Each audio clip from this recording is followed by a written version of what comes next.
Proses Al-Quran terjemahan bahasa Palembang hingga selesai memakan waktu selama 2 tahun. Ketua Panitia Lokal Penerjemah Al-Quran ke Bahasa Palembang, Dr. Alfi Julizun Azwar, MAG, mengatakan pengerjaan penerjemahan Al-Quran Bahasa Palembang memakan waktu selama 2 tahun. Dimulai dari tahun 2018 sampai proses validasi di tahun 2019. Pengerjaannya selama 2 tahun, alhamdulillah kami berhasil menyusunnya. Di tahun 2018 mengerjakan terjemahan dan di 2019 validasinya. Isinya dari surah Al-Fatihah sampai juz 30, katanya. Diceritakannya waktu yang panjang dalam menyusun mendapat banyak kesulitan, mulai dari ketika Kementerian Agama meminta untuk mencari terlebih dahulu narasumber untuk membantu menerjemahkan Al-Quran ini.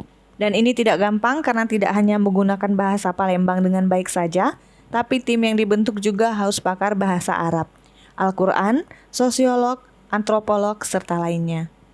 Kemudian juga kendala lainnya seperti ayat-ayat yang cocok untuk terjemahannya.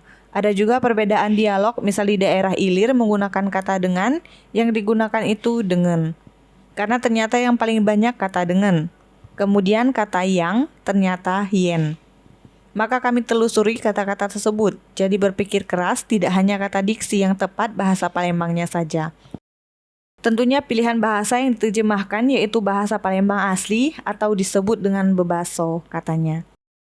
Lebih lanjut, Dr. Alfi menjelaskan terjemahan Al-Quran ini telah melalui beberapa tahapan, diantaranya penerjemahan, workshop pembahasan draft awal, workshop pembahasan draft akhir, dan workshop validasi.